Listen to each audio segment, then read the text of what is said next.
We have two fantastic presentations today. We've got Shine a Light Bulb on co-production with Gill, Phillips and Florence. Flo, I think I should be calling you. And then I'll be doing the Q&A, and then we can do a bit of summing up at the end and looking at ways that you can still stay in touch with us. And we're going to pass over now to Gill and Flo, who are going to share their fabulous presentation. I'm absolutely delighted to be here with my magic mate Florence Wilcock today, shining a lemon light bulb on co-production. So we've got Mr. Who's Shoes here today doing the tech. So obviously co-production with a little bit of help from our friends, and you'll see how that works as we go along. So how did it all start? A very exciting phone call back in June 2014. Oh, I wonder who that could be. I'll just answer. Hello? Hello? Hello. Hello, my name's Florence. I'm an obstetrician at Kingston Hospital, and I've been seeing all sorts of dementia workshops in Kent on Twitter. And I'm part of the London Clinical Network looking at maternity experience. Do you think Who's Shoes would work in maternity care? Oh, that's a really interesting question. Kath Evans asked me that a while ago, and the rest, as they say, is history. So how do we tell you about the work that we've been doing since June 2014? I think to start with giving you a taste of one of our workshops. So this is a Matex workshop working with the fabulous maternity team in Brighton. And I think it gives you a good feel for what we're doing. The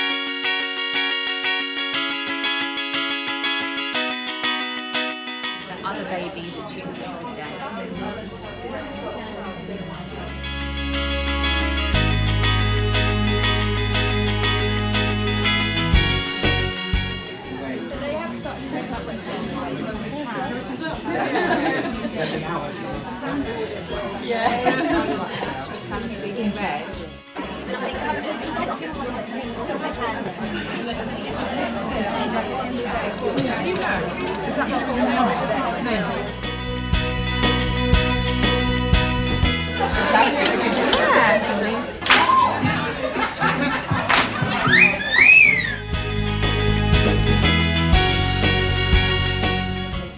And that's where the teamwork comes in. Speak up when I think positive change can be made.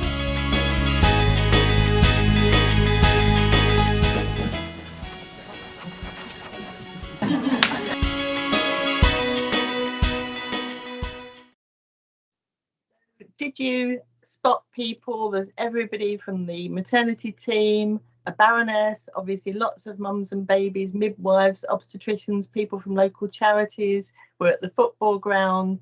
That is co-production to us.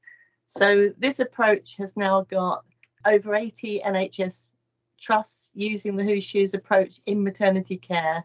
And we do work around lots of different topics as well, as you heard from Flo. The big work that we did around dementia care back in 2013, 14 and since was the driver to actually bring this approach into maternity services. And now we do virtual sessions as well, although we do really prefer being in the room with judging the cake. It's more fun. For the session today, 7.5 years of co-production in 20 minutes. You ready, Flo? Yes, I am. So it's got to be our biggest platform yet. I'm not quite sure how it happened. It would be a whole different session to tell you about Matex the musical on the main stage at NHS Expo, and our lovely Baroness part of that, and all the different perspectives, which is such an important part of Who's Shoes. A tiny taster here.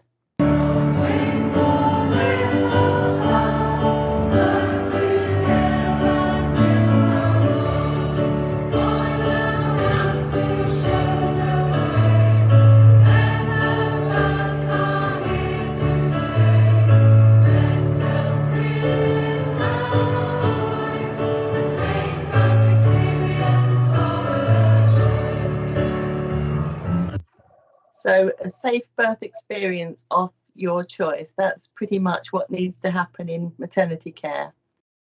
So creativity, lemons and social media. Why do I call you one blog, Flo? Flo? Because you asked me to write a blog and I wasn't sure about it, and I was writing it, and my husband said, what are you doing? You're spending time doing this. You haven't got time. And I went, it's okay. I'm just going to do this one blog for Gill. And I did it and I never looked back. So I feel like working with Gill has unleashed a bit of a creative side of me that I didn't really have the opportunity to think about in my kind of day-to-day being an obstetrician. And this is more from writing a blog for Gill to writing a blog or blogs for the BMJ to stories, and now I have a podcast. So yeah, it's kind of grown from that one challenge to write one blog. And your podcast has now got 80, how many episodes is it? I'm just recording 88 this week. Yeah, 88. Another fabulous resource for people to dip into, all aspects of maternity care aimed at people who, what I love, Flo, is when you say sometimes you might think this is a bit odd, and it's just at the moment I'm thinking things are a bit odd. So good. You bring it alive for people, and that's what it's all about. Thank you. So our approach is about energy. As part of the Whose Shoes approach, we've always had pledges. So not just random pledges, but inspiring people right the way through to think about what they can do differently. So this slide is just a little bit of a taster, really, of the energy that came from an event local to me in Warwick. Lynn Ward there, who is now Director of Midwifery, realised that just bringing women onto the postnatal ward was routine for them, but not routine for that woman who's just started her family or had an additional sibling in the family. Let's celebrate it. And that was Lynn's pledge, and within 24 hours it was being picked up in Melbourne in Australia. So loads of stories. We could tell you so much more. Our challenge is going to be trying to keep to time, so on we go. So all those years, all those different examples, how to reduce it to 20 minutes. We decided to focus down on the middle of our 3 big maternity projects, Nobody's Patient, because that's about women and families who fall through gaps in services. So Flo will tell you more in a minute. We decided to focus today on just one of the groups, so it's like a sub-theme of one of our projects, but it's just got so much energy at the moment, and this is the story we're trying to get across. This is not a project, it's a social movement, and the energy keeps going on and on. So I've been a nightmare with this presentation, trying to bring in things that are really topical now, because that gives you a flavour of just how something's always happening. So families with newborn babies in neonatal units. So Flo, tell us a bit more about Nobody's Patient. So there was a challenge fund, and there was some money for doing a project in maternity experience, and we decided, because they'd called it the Matex Challenge Fund, which was really our hashtag, that we better bid for it. And overnight I didn't really have many thoughts, and then I woke up in the middle of the night, which is sometimes what happens, with an idea. And it was based on one of our parent leaders, Lee Kendall, who'd had a very premature baby. She had a life-threatening illness herself, and her baby boy Hugo was in neonatal care when she was in intensive care. And I knew her story, and it suddenly made me think, this is the opportunity to close those gaps, the gap between maternity services and neonatal services. So one is a paediatric department, the other is maternity department. Can we try and close those gaps?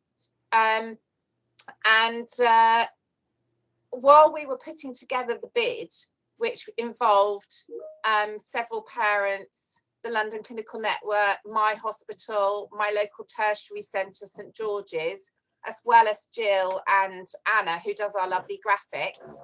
Well, while doing that, someone tweeted that they felt like nobody's patient, because they felt they were stuck between maternity and neonatal. They didn't belong to anyone. They were nobody's patient, and that's how we came up with the name. We could invite loads of people to join us.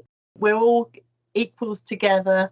Today we happen to be hearing from Helen Calvert, who again, like Lee Kendall, was one of our amazing mum leaders, parent leaders. within this work. They're not just being involved. I use an icon of wild horses every time I talk about Helen and the work that she did. So let's hear directly from Helen. Theoretical mummy. 6 days old, so fragile, so new. He'd been in intensive care, now moved to HDU. I wasn't too sure what I was meant to do. Still wired up, a drain in his tummy. I felt like a kind of theoretical mummy. "Okay, come on, Mum, you change his nappy." The voice was abrupt, verging on snappy. "You're going to have to learn how to do this, you know." At best, robustly encouraging. She was clearly the boss. Years of experience under her belt. Or she didn't give a toss. Not a clue how I felt. I felt she wanted to kick my backside. I felt sick. I just wanted to hide. I turned around and walked off the ward. Did nobody see I was anxious or frightened? I started to feel guilty for behaving so badly. And no one suggested I shouldn't feel that way. Hi everyone, I'm Helen Calvert, and thank you so much to Gill Phillips for asking me to talk to you all about co-production today. My journey with Gill, co-production, Whose Shoes, maternity, all kinds of different campaigns and experiences started when my youngest son was born with a congenital heart defect. He has hyperplastic left heart syndrome, and he's had 3 major surgeries and 1 minor. He's now 7 years old, doing very well. And whilst I was in hospital with him, in a paediatric hospital with him when he was about 5 months old, I really saw the lack of qualified breastfeeding support on paediatric wards and in paediatric hospitals. It was very noticeable, and I already had quite a substantial network of mums because I was running a Facebook group for mums at the time, and it became apparent this was quite a widespread issue. So I took to Twitter, which I had never really used before, to find people in the breastfeeding world and in the paediatric world who were interested in this as an issue to discuss. And I met some amazing people, fantastic people working in all areas of infant feeding, lactation, paediatrics, put together a great network quite quickly, actually. There was a lot of enthusiasm. And that led to the hospital breastfeeding campaign, which I ran for a few years. And I had the privilege of handing that baton to the Hospital Infant Feeding Network, which has been set up by Doctors Victoria Thomas and Ilana Levine. If you're not aware of their work, do look up hifn.org, and they have a group on Facebook. So they are now leading the charge when it comes to infant feeding support on paediatrics. And that would not have happened if it wasn't for the conversations that I started having and that people started having with each other through these networks. So that is just incredible to me because I'm still in the Facebook group. I'm not involved in the campaigning anymore, but I can see not just the progress that's being made, but the conversations that are happening, the people who are talking to each other from different hospitals, from different areas, from different professions, lactation consultants, private practice coming together with NHS. And it's just so wonderful to see the right people having these conversations together. So that's really exciting.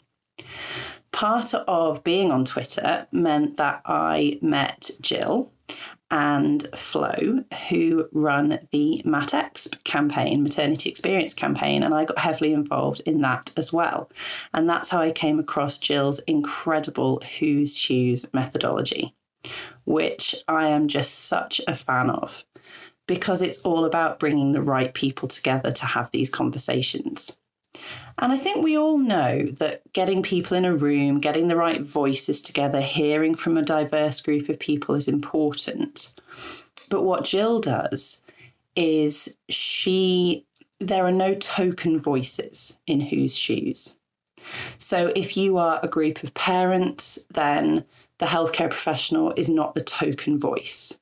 If you're a group of doctors, the patient or the patient parent is not the token voice. You're all equal, you all have valid things to say, and there's no hierarchy. It's just people all talking together with equal input. And it's the questions that are asked that really get you and really make you think differently about issues that you might have had strong views on for such a long time. So I really enjoyed that methodology and seeing how Gill worked and seeing how she just uses energy, goes where the energy is, and just brings people together to have these vital conversations. And it was such a privilege to be able to connect her with Joanne Minford at Alderhay Children's Hospital, which is where my son is looked after. And Whose Shoes came to Alderhay, which was just incredible. And I was able to attend a day with the Whose Shoes game being played by board members, parents, nurses, janitorial staff, just everybody, just exactly what you want, just everybody in the room and having these really important discussions. And that was such a joy to see. And it's not that the parent voice isn't listened to in the NHS, it really is. But it's often on quite a tokenistic basis. And also it's often quite piecemeal. But when we have these amazing networks and collaborations using things like Twitter and Facebook, it's not piecemeal. You can start to build a web and you can see the overlapping diagrams of who knows who and who's involved with who and who should be talking to who. So we're not reinventing the wheel. We already know, oh yes, so-and-so's done that in another hospital. Let me put you in touch with them, which is just so powerful. So I think if you thought that was powerful, that was Helen Calvert telling, if you imagine an iceberg, I'd say that the little snippet that she had there in terms of both her contribution, it's the little tiny tip sticking up above the water, she did so much, and also the story and what happened at Alderhay and using regular Whose Shoes workshops, a series of them, and uniting behind the key messages. Not what I think anymore, but what we said, using the powerful graphic records and ultimately leading to a new neonatal unit in Liverpool. That is a huge story. Perhaps we'll get the opportunity to tell some of these stories another day. So those resources, Theoretical Mummy, one of the many poems, we've always used poems in Whose Shoes, and as Helen said, crowdsourced scenarios, provocative, really trying to reach the parts that other tools perhaps don't reach in terms of the real issues that people need to talk about. One of those cards, one of those scenarios all those years ago, so this would be about 2017 now, family integrated care.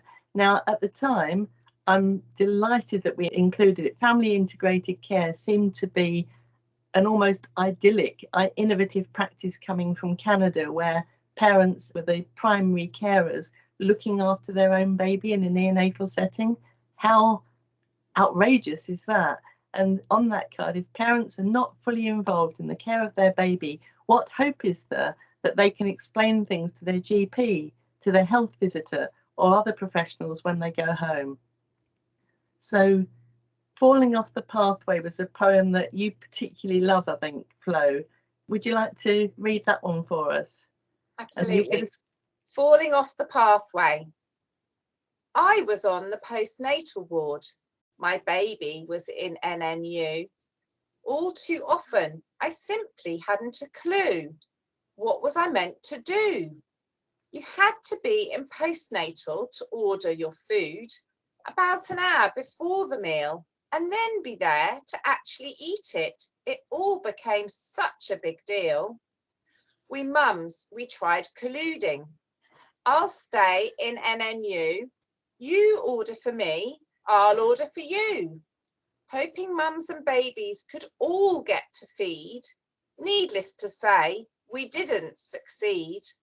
I kept missing meals, spending time with my son. There simply wasn't time to get everything done. Sore from my cesarean, I'd shuffle along a fairly short corridor, unbelievably long. Security requirements, and hygiene demands, stopping at each door to wash my hands. I was literally going back and forth all day. Please, let's build a joined up pathway. Thanks, Flo. And how ironic that that poem 4 years ago used the word pathway. As Christina and many people on the session will know, that's not my favourite word, so let's not go there. So I'm also thinking, sorry, Jill, that it's got the security requirements at the door, which we're going to come on and talk about in a moment. We are. This was as at yesterday. Yeah, isn't it hilarious? It is really. Yeah. So family integrated care, we're giving you a tiny taste of today. It was the subject of my podcast. So I've got a podcast as well. I've got Wildcard Whose Shoes. I want to invite all sorts of people who perhaps don't normally get the chance to tell their stories, sharing good practice around co-production, wellbeing and all sorts. So as a special clip for this workshop, let's hear from Nadia and Rachel. So have you got any examples? I mean, just something simple that we could perhaps include as a clip as what is co-production with parents? Yeah, we've got some really great work happening at the minute. So our parent advisory group in the Northeast, I think that's pretty much what the group is about, really. So we're very lucky that the care coordinators who we work with absolutely want to know what parents not just think, but what ideas they have and what they would like to see happening on the units. So they will often bring us a problem or an issue that they've seen parents struggling with who are currently on the unit, and then they've basically asked us to run with it. So we'll have brainstorming sessions of things that we experienced, and that's nice as well because there's so many different perspectives on the parent group. So you've got some people whose babies have left the unit very recently, others who were there during COVID. You've got some whose babies came home perfectly healthy, others whose babies came home with more complex needs. We've got parents of multiples. I think we've got one set of parents whose baby sadly died. So you've got so many different perspectives. And we really work with the care coordinators, and it's not a tick box. And actually, I would say kind of we tell them what we would like to see happen, and they really take it on board. So from that, we're developing what's been called a parent passport, which is the idea that when you come home, there are certain things you want to feel confident or empowered to do with your baby. There's been a lot of different iterations of these booklets or leaflets for coming home within the past, and they've been quite heavily competency based. So it's almost like a tick box discharge thing. You know, can mum feed baby? Can mum keep baby warm? Does mum know who to contact if baby's not breathing? This kind of thing. The feedback from the parent group has really been about moving away from that idea of competency, which feels quite judgmental when you're a parent, and again is about almost, are you capable of looking after your own child, which is not how you want to feel when you're about to come home after a 10-week stay on the NICU. So it's much more about what support is out there, what can we do to help parents while they're on the unit so that when they come home they can feel more confident. So that's been a really completely co-produced booklet. Similarly to that, there's another project I've been involved in that's been completely parent-led to develop some aids to use on the neonatal unit. Again, all about empowering parents and helping them ask medical staff the questions they want to ask and feeling more involved with their baby. And that's been completely parent-led. Like, the ideas came from parents based on focus groups and interviews. The design of the aids was all driven by parents, and it's come through a few different iterations now. And each time it's gone back to parents to get their input before we've fed it back into the unit. So what you end up with is a product developed by parents for parents who really get it and get what that experience is like. And I think the parent advisory groups are just invaluable. And I know there's some brilliant ones across the country because it means parents are being given a voice and an opportunity to get things out there on the unit like that. So is this area the next Matex? It feels as if it is. The networks that are coming together around this area, people connecting with each other, sharing best practice. It just feels so exciting at the moment. So that was the reason we chose this filter, if you like, to go down in terms of the session we're doing today. So ripples, lemon light bulbs. Flo, what happened? You heard the podcast. So I was listening to the podcast on my way to work yesterday. So I often listen on my drive to work. And even though I've done all this co-production with you for years, as you've said, I love it when I hear something new. And they were talking about the fact that you have to press a buzzer to get into the neonatal unit because there's security and it's important to protect the babies. And they had to press the buzzer and therefore they had to wait for someone to let them in. So they're actually locked out from their own baby. And I had never thought about it in that way, ever. And they made a really simple suggestion that you could just have a fingerprint so that when a baby was born, you record the parent's fingerprint and then the fingerprint could access them into the neonatal unit while their baby's there. And then when the baby's left, you can always remove that fingerprint, can't you? And I just thought, oh my God, I have never thought about the fact that you actually can't get through the door to see your own baby, you're locked out. And so I immediately tweeted Born Too Soon, which is our neonatal charity set up by an amazing woman called Pauline, who I know very well and who did the Nobody's Patient project with us. And I'm hoping that by tagging her in, we might be able to do something quickly about this where I work. But yeah, just a light bulb for me, even though you kind of think you're there and you're women centered and you've kind of learned everything there is to learn. And then you realise you still haven't. There's always something new, always. And that's why I love working with you, Flo, just so kind of honest and open to those conversations and possibilities. That for me is what it's all about. I want to do these podcasts, not just as a way of sharing stuff, but people say they want to listen to lived experience stories. I want them to listen and I want them to do something about it. So that is yesterday. The other bit of the podcast that caught my attention was, can't remember if it was Rachel or Nadia talking about what is family integrated care like for professionals, because one of the key things about our co-production is it's not just about lived experience, it's not just about listening to the parents, it's about listening to the professionals, because the professionals may have anxiety about changing things, letting go, allowing, I use that word in inverted commas, parents to do more, and what impact that will have on the safety of the babies or what their working practice is like. So co-production is about listening to all sides, not just one side. So it'd be wrong to think that replacing and bringing in lots of lived experience is the only answer. You've got to listen to everything. And that obviously is central to Whose Shoes. Our scenarios are from all perspectives, and that's the power of it, not just listening to any one group, but people suddenly realising what it's like to be on the other side of the fence. It's something that comes up over and over again, and then almost a kind of feeling of relief and actually talking together.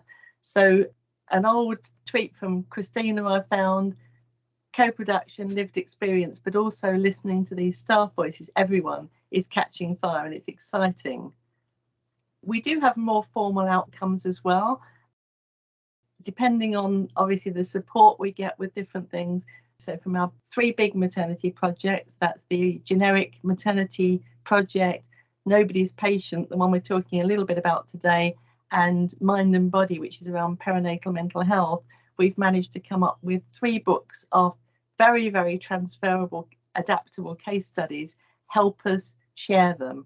They're not reaching people in the way that perhaps they could do. And sometimes if links are broken, and you've included that in goodness knows how many blogs, we all need to work together and make sure the whole thing joins up. So another very quick example, but one I'm so proud of, and Alice has been a guest on the podcast series already.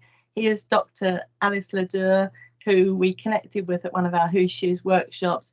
We've translated and adapted, and goodness knows what, some of the cards into Luganda, the local language. They've been used in Uganda.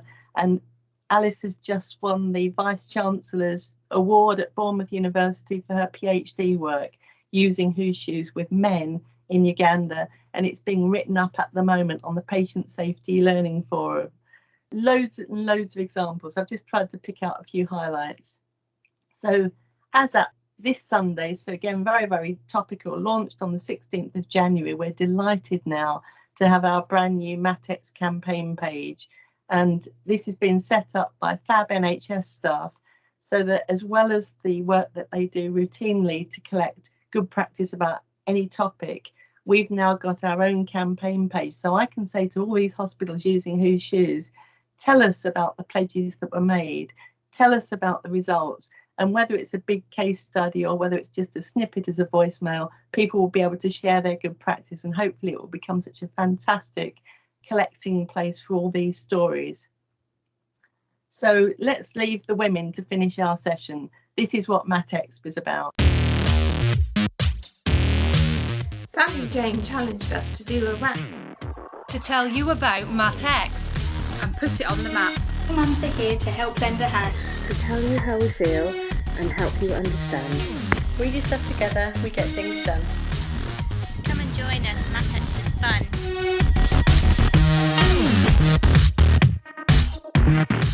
So there's a rallying call. Come and join us, Matex is fun. And honestly, the fundamentals of building social movements, fun sits right the way through it. We use lemons. What are you going to use? So thank you, Flo. And I don't know whether you're confused, excited, or what you've made of that, but there's lots of links there. And we're really keen to help you take things forward with co-production. That's absolutely wonderful. And I'm going to butt in here just because I have been away, for some people that don't know, and I'm wanting to bring them upstairs to show how many my mum got into the suitcase. Look, there is a whole load of lemons. I'm going to count them by the end. But I think, yeah, I've definitely got about 15 lemons. So you've definitely had a massive influence on me. Thank you, Jill. And we love you, Christina. We love you. I love those lemons. They're brilliant. Well, I'll now just finally pass my lemon stress board to Mr. Who's Shoes so that he can go away and make what he wants of that. So that comes back to me. I've been busy looking at all the exciting stuff and trying to keep my excitement in check, which is never very good with me. But anyway, guys, the number one question that came very, very early on, how do you do it virtually? So I'm very happy to have a conversation with other people as well. But I'm going to go to Jill first. Jill, virtually, how did you have to change things? Well, to be honest, to begin with, I didn't want to. For me, Who's Shoes was so much about a face-to-face approach and judging the cakes and bunting and hugs and so on. I thought I might actually take a break a bit at the beginning of the pandemic, but other people had different ideas. So our graphic artists were very, very keen to kind of keep the approach going. And lo and behold, Mr. Who's Shoes came to the party, didn't you? So Colin is very good at the geeky, techie stuff and saw it as a big challenge. And I think basically what was the success was trying to make sure that we substituted something equally good. So to set out and not try and do the same thing online, but to tap into the things that you could only do online. And it became a kind of minute by minute planning. The Who's Shoes sessions we did, Colin managed to bring the board game online, throwing the dice, bringing the scenarios up. But they weren't random. They couldn't be random. It was kind of like a planned conversation in terms of, well, how about this and how about that? So we did 6 sessions, which I think were the biggest learning curve of our lives during the pandemic, where we were having a double aim of testing out the technology. So we did a series of 6 weekly sessions with virtual Who's Shoes all around the pandemic.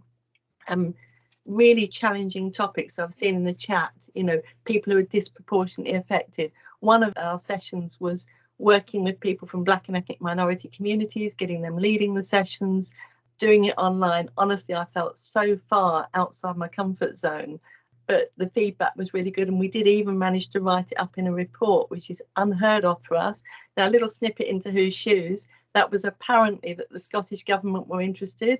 I don't know whether they were or not, because we never heard from them, but it did mean that we actually used that as an excuse to write a report, which wouldn't have happened otherwise. So sometimes we can like find ways around things, but the virtual sessions we've ended up doing around really sensitive topics. So for example, people sadly losing babies in pregnancy or stillbirth and so on. And we had 2 sessions lined up before the pandemic, which Flo was very, very much part of. So Flo, you were live at the event in Colchester, a face-to-face event just before the pandemic, March 2020, and it took us 10 months to do event number 2 with Gloucestershire because we were so keen to think through every aspect. And the event in Gloucestershire virtually ended up being extraordinary in that who's in the room, who's in this co-production. We had 15 bereaved couples. They could turn their cameras off if they wanted to. They could be sitting there quietly having a hug behind the scenes. They could be commenting in the chat rather than having to do anything public whatsoever. We had the obvious midwives, obstetricians, families, but we also had the hospital chaplain, we had medical photographers, we had the local GP, we had charities, we had SANS UK, and then we had speakers from other parts of the country. Now, we couldn't have done that in quite the same way in a live event because we were able to add extra viewpoints and perspectives. So the final message really is it's not easy. It's got to be very, very sensitively done, and it's exhausting. So we're so keen to get back into face-to-face workshops, and we've actually managed to do a few. So we've had a face-to-face workshop with a children's hospice recently, and the emotion in the room, you can imagine such a sensitive topic, but for people to be able to come together face-to-face to talk, it was quite extraordinary. So a bit of a long answer, but it's subtle and it's difficult. Jill, I'd really like you at some point, maybe we can put on our space on the future platform, the graphics that came out of those sessions. They were amazing. So I met Jill at one of those sessions because it was very much what can we attend. And actually, I'm going to show you a little bit of how networks join up here, because actually I was inspired by why I don't normally have loads of lemons in here, I promise, but I was inspired by this bringing lemon to a session. I think it was a lemon or something, and I didn't have one anyway, but it was bring something, then it was bring a musical instrument. And actually Nicola from Co-Production Collective asked if I would do a talk about virtual co-production.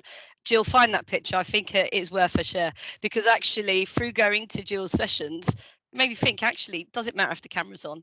Does it matter if people, if people are engaging in the chat, or whether it's afterwards and you're getting in the information? Does it really matter that we have to have people sitting still? Now, I have physical conditions where I will put the camera off. I get chronic fatigue. I'll get tired with the screen, but also I want to stretch, and nobody wants to see all of that. You see half of me, the smart side. I'm in shorts and socks right now. So Nicola introduced me to Becky Malby. Is it Professor Becky Malby over at South Bank? It inspired me to do a talk about co-production where I said to expect the unexpected. I did the beginning of the talk without a camera on, and when I put the camera on, it could have gone very badly wrong, but it absolutely was inspired by Who's Shoes. So already you can see the connections. So there's a question about the gap between maternity and neonatal. What were the outcomes, and because they think the gap's still present? And I'd like to pick up on that, because that comes on the genuine co-production desire. So we did this project, we produced resources, we produced case studies, and we had this fantastic opportunity. After we'd done it, we got asked to speak at the launch of the MAT Neo QI, so the Maternity Neonatal Safety Collaborative nationwide. And we thought, this is amazing. We've got all the gear. We go present right at the beginning of a 3-year program. We give them all the stuff, we inspire them, we fire them up. It'll happen, won't it? And I apologise if anyone on the call is from the MAT Neo QI, but the answer is no, it didn't. It really didn't. So people are piecemeal doing stuff in their own units, but it hasn't been taken up and it hasn't run with it. And so when the NHS says it wants to do co-production, you need to put your money where your mouth is and actually do it. And I feel hope now, because in the new BPAM guidance, which is from the neonatal perspective, they've put in family integrated care, which means they're absolutely going to have to now take and run with this. But it's taken all this time. So you have to keep pushing at the door and keep pushing at the door and bringing the resources back and saying, yes, come on, this unit's doing it. Why isn't that unit doing it? So if you see a gap, and I'm hoping today will light a bit of a fire again to take these things and run with it, because yes, you're right, it's got some outcomes, but not nearly enough. And that really has been like nobody's project potentially. And that is the challenge of co-production. So for a Who Shoes workshop, people love it. A maternity unit can run a session because they're in control of it. But as soon as things start to be genuinely owned by different services, it takes someone like Joanne Minford, the fantastic paediatrician up in Liverpool, and me with the foresight, if you like, to license their package across Liverpool Women's and Alder Hey, and for the chief exec to support it. These are the kind of factors that actually make the magic outcomes, like a new neonatal unit.